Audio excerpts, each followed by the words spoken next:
कि आप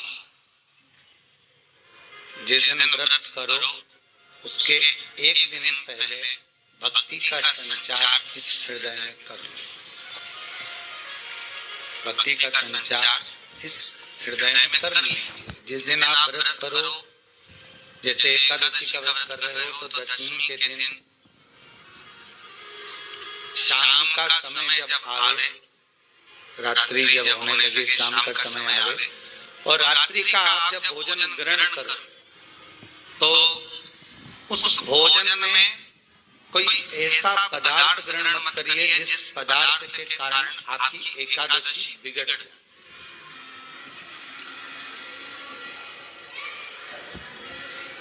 कोई बेकार भोजन में ग्रहण नहीं करना,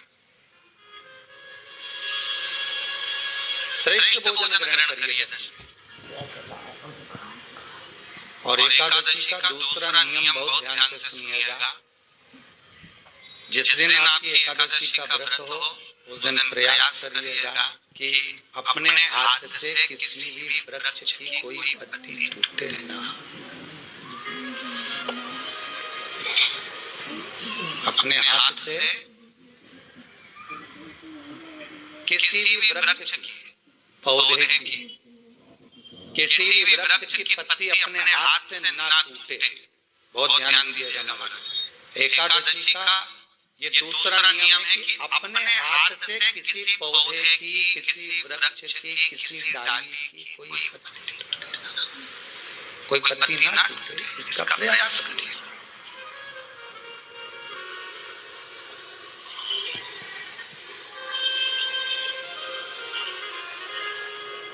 कितना सुंदर व्याख्यान कहा है, कितना सुंदर वर्णन है हमारा कि मात्र एकादशी का व्रत कर लेने पर, मात्र एकादशी का व्रत कर लेने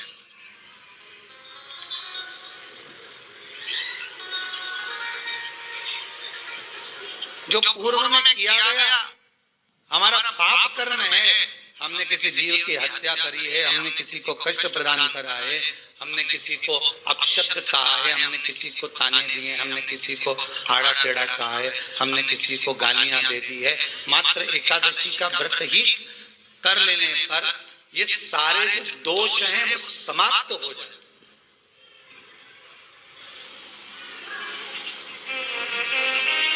सारे दोष हमारे समाप्ति पर आ जाए।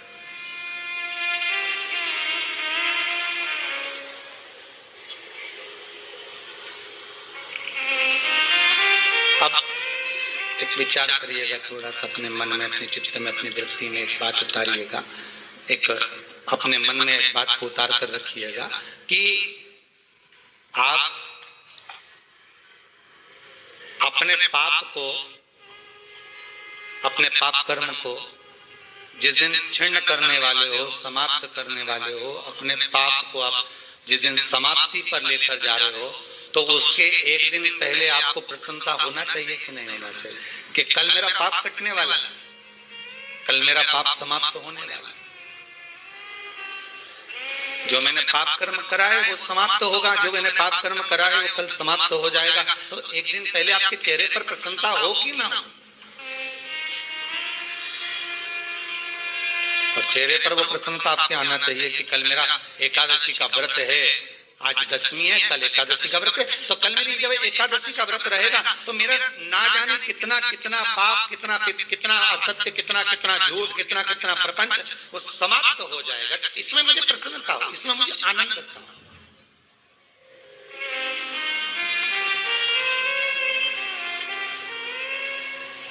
तो क्या कहा गया कि प्रयास करिएगा कि एकादशी के दिन कोई वृक्ष की, कोई डाली की, कोई कोपल की कोई पत्ती ना तोड़ी जाए। क्यों? तो कहा अगर उस पत्ती को हम तोड़ देते हैं, वृक्ष की पत्ती को या क्यारे में लगी हुई कोई डाली की पत्ती को हम तोड़ देते हैं तो एकादशी का पुण्य फल प्राप्त नहीं होता, एकादशी का कोई फल हमारे खाते में नहीं जाता, पुण्य फल प्राप्त। अब फिर वाले चाहे तुमने मोरदन खाया हो, चाहे तुमने फिर चिप्स खाई हो, चाहे तुमने फिर व्रत का कितना ही सामान खा गए हो और तुमने सोचा कि आज मेरी एकादशी है, तो फिर उसका कोई फल प्राप्त नहीं है, उसका कोई सुख प्राप्त नहीं है, फिर उसका कोई आनंद प्राप्त नहीं है, फिर उसमें कोई आनंद की अनुभूति आपको नहीं मिलेगी। एकादशी कौन है, कहां से प्रकटी है? माया?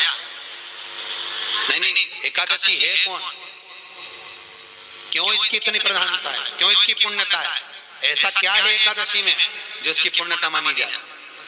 कौन है ये जो भगवान नारायण तक एकादशी का व्रत करते हैं? सुभद्रा जी को भगवान जगन्नाथ ने, जगदीश ने एकादशी का व्रत कराया है। बद्रीनारायण भगवान को माता लक्ष्मी ने एकादशी का व्रत कराया है। क्यों?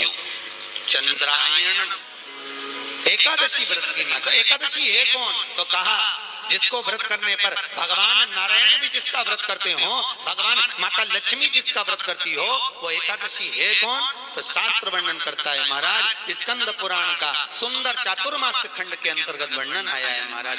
एक बार भगवान विष्णु आनंद में विराजमान थे, पद्मावती और माता लक्ष्मी दोनों उनके पास में विराजी हुई थी, दोनों बैठी। भगवान लक्ष्मी और पद्मावती दोनों बैठी, एक सिर के पास, एक चरण के पास। कुछ समय बाद वहीं पर ब्रह्मदेव का आगमन हुआ और ब्रह्मा जी आगमन पाकर भगवान नारायण पद्मावती से लगकर उठे और उठकर लक्ष्मी की ओर झुके। झुकने पर इन तीनों के समागम से भगवान नारायण के हृदय चित्त से एक कन्या प्रकट हो गई।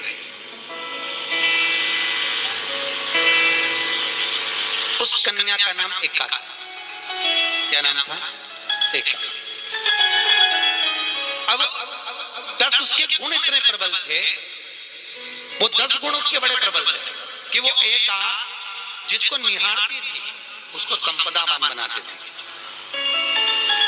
जिसको देख लेती थी उसके जीवन में वो आनंद की अनुभूतियां करा देती थी।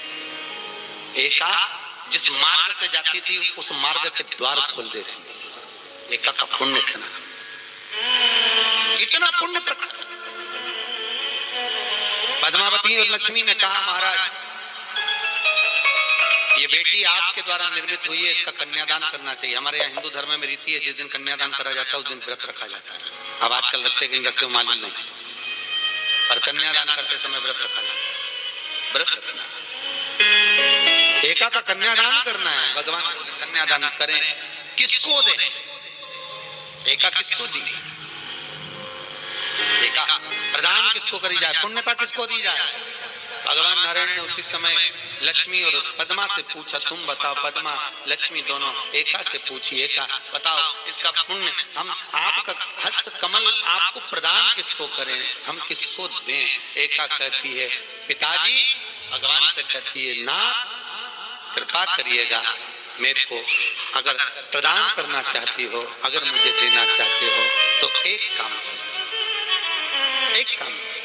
यदि आप देना चाहते हो तो भगवान एक काम, माता ने कहा कि पिताजी अगर कुछ देना चाहते हो तो ऐसी कृपा करो, संसार के मनुष्य अगर मृत्यु लोक में आकर के अंदर 2 एकादशी का भी पुण्य भाग अगर ग्रहण करते हैं तो ये एका उनकी होती है और वैकुंठ का राह खोल देती है। इनके जाने से पहले अगर मैं प्रवेश करती हुई जाऊंगी और इनके मार्ग को सुलभ बनाती हुई जाऊंगी। वो एका 10 गुण के कारण एका